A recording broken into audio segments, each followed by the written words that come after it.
In the name of Allah, the Merciful, the Beneficent. Now with the main headlines. International Non-Violence Organization sends letter to World Economic Forum in Davos. Women's rights key for Afghanistan's economic recovery, UN asserts. Uyghurs account for nearly half of journalists jailed in China, report says. Turkish Coast Guards rescue 87 irregular migrants in Aegean Sea.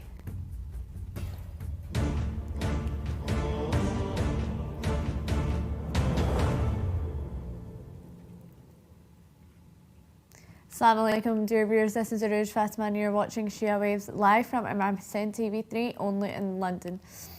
International Non-Violence Organization sends letter to World Economic Forum in Davos. In its letter sent to the World Economic, the Non-Violence Organization Free Muslim has said that the 54th edition of Davos Forum is an ideal opportunity for dialogue, discussion and for bringing different viewpoints closer, calling de-escalating geopolitical conflicts. The 54th edition of the Davos Forum will kick off in Switzerland under the slogan of rebuilding trust amid tense international atmospheres that the international community has not experienced since the end of World War II. Free Muslim added in its letter, the organisation also said that it believes that the kings, leaders and heads of states meeting at the international conference share a legal, moral and humanitarian responsibility for the ongoing international crisis and the major risks facing the entire population of the earth. The organisation also demanded in its letter that the conference's decisions be effective in reducing political differences and to bring controversial issues to dialogue and discussion. The UN Development Programme stated in a report released Thursday that Afghanistan's economic recovery depends on international support for boosting productivity and reinstating women's rights. The report, 2 years in review, changes in Afghan economy, households and cross-cutting sectors, assesses socio-economic changes in Afghanistan since the Taliban's return to power in August 2021. It highlights the erosion of women's rights and a near collapse of the banking system as major concerns. According to the report, the Afghan economy has contracted by 27% since 2020. It introduces a substance insecurity index revealing that 69% of Afghans lack adequate resources for basic subsistence living. The aim of the report is to guide policy discussions and strategic decisions to help Afghanistan recover from social and economic shocks and progress towards stability, prosperity and resilience. Factors contributing to the economic stagnation include restrictions on the banking sector, disruptions in trade and commerce, weakened public institutions and minimal foreign investment and donor support. The loss of technical expertise in public institutions, particularly the departure of women employees, is exacerbating the situation. The humanitarian and economic crisis, compounded by restrictions on women's rights, have severely impacted women. Their access to public spaces, food consumption and income equality have diminished significantly. Women's workforce participation has dropped 11% in 2022 to just 6% this year. The UNDP urged that women's economic participation be a priority in addressing Afghanistan's crisis, calling for local economic development, resilience against shocks and robust private sector-led growth.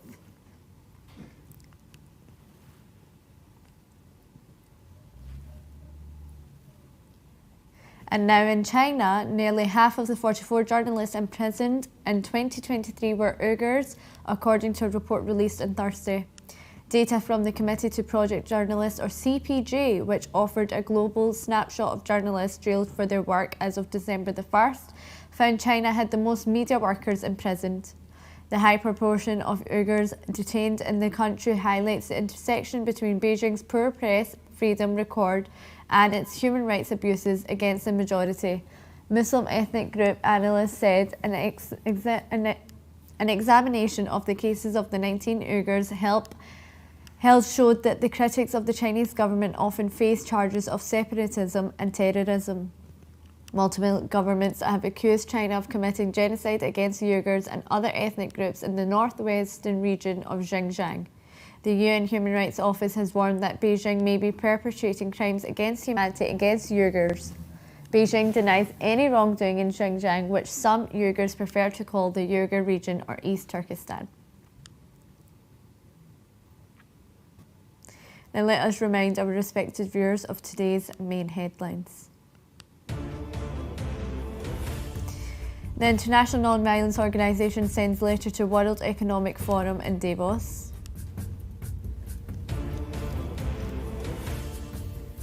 Women's right keys for Afghanistan's economic recovery, UN asserts. Uyghurs account for nearly half of journalists jailed in China, the report says. And also tonight, over 400 dead, 10,000 infected by cholera outbreak in Zambia.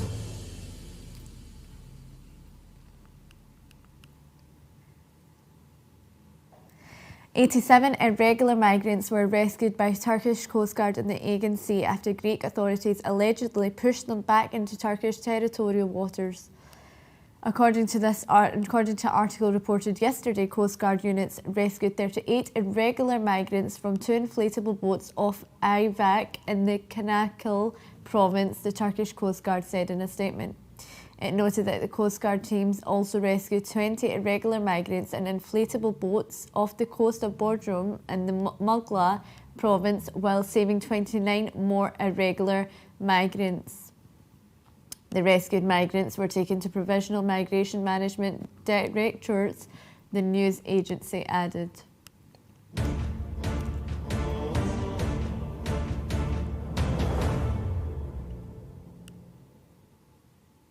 And now we continue on with some short news.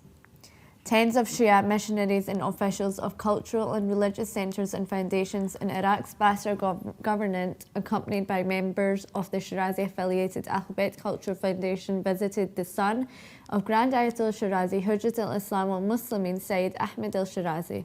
The visitors listened to the speech of His Eminence Sayyid Ahmed al-Shirazi on the importance of the Islamic missionary activities and the dissemination of religious knowledge at the present time.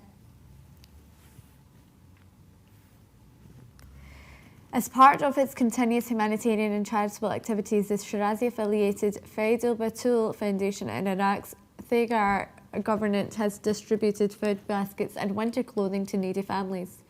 According to the foundation's officials, the charitable activity included about 110 needy families, including orphan families in the Iraqi governorate. It should be mentioned that such humanitarian activities are based on the recommendations of Grand Ayatollah Shirazi, who repeatedly emphasises the importance of caring for disadvantaged families. A boat carrying a school group capsized in a lake in western India on Thursday, drowning 15 students and one teacher. 11 students were rescued when the boat capsized in Harina Lake in the city of Vadodara, and rescuers were searching for persons who were still missing, according to the fire department. Vadodara is a city known for the diamond trade in Gujarat state. Indian media reports said that the students there were on a picnic when the accident occurred. A polio program official was killed and a policeman sustained injuries on Friday after unidentified assailants opened fire on a vehicle in Pakistan's Khyber Pakhtunkhwa district. According to the police statement, unknown gunmen opened fire on Dr. Abdul Rahman's vehicle when he was coming back from the district headquarters hospital car in the Tarkho area of Mamoon Tehsil. It added that the doctor was the coordinator of the polio immunization program in Bajur. At the start of January, at least 7 policemen on polio duty were killed and more than 20 were injured in the bomb attack on a police vehicle in the Balut area of Mamoon Tehsil. In a significant seismic event, a magnitude 5.6 earthquake rattled the region near Sola in the Torba province of Vanuatu, an island nation located in the South Pacific Ocean. The earthquake occurred at a depth of 10 kilometres, a relatively shallow focus that often results in more noticeable shaking on the surface.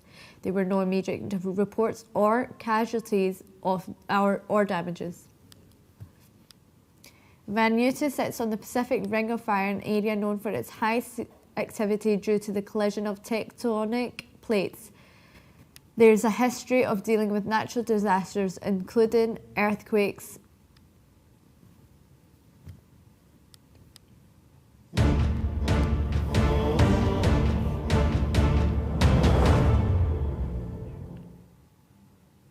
Zambia is reeling from a major cholera outbreak. The Zambian government is now embarking on a mass vaccination program and says it's providing clean water, 2.4 million litres a day, to communities that are affected across the southern African nation. The health ministry says that cholera has been detected in nearly half of the country's districts and 9 out of the 10 provinces, and the nation of about 20 million people has been recording more than 400 cases a day. Cholera is an acute diarrhea infection caused by a bacteria that is typically spread via contaminated food or water. The disease is strongly linked to poverty and inadequate access to clean water. Now, the Office of Grand Adil Said Sadiq Al-Shirazi in Mazar-e-Sharif, Afghanistan, distributed 75 tons of coal among needy families, orphans and scholars of Mazar-e-Sharif. According to a statement by Sheikh Mohammed Rahmani, followed by Shia Waves agency on Friday, the fourth stage of the winter fuel distribution project provided much needed coal among 370 families in the city. The representative of His Eminence in Mazar-e-Sharif pointed out that the project was carried out with contributions from philanthropists.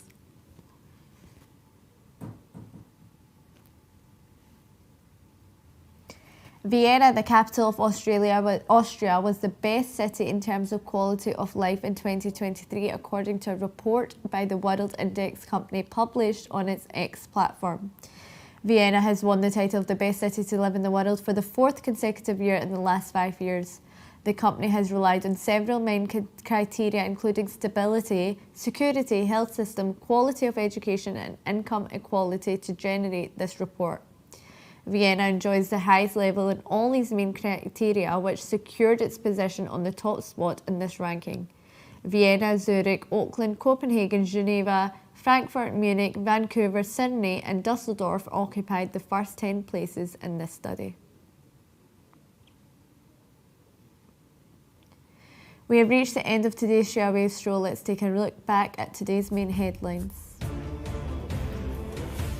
International Non-Violence Organization sends letter to World Economic Forum in Davos. Women's right keys for Afghanistan's economic recovery, UN asserts. Uyghurs account for nearly half of journalists jailed in China, report says. Turkish Coast Guards rescue 87 irregular migrants in Aegean Sea. Over 400 are dead and 10,000 infected by cholera outbreak in Zambia. The Office of Grand Adil Shirazi distributes over 75 tons of coal among 370 families in Mazar-e-Sharif. And World Index nominates first 10 cities in world with highest quality of life in 2023.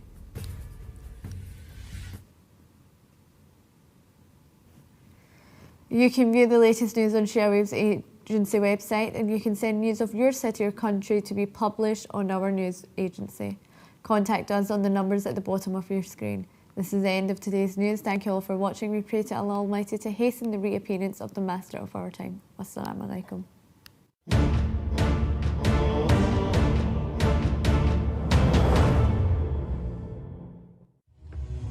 My heart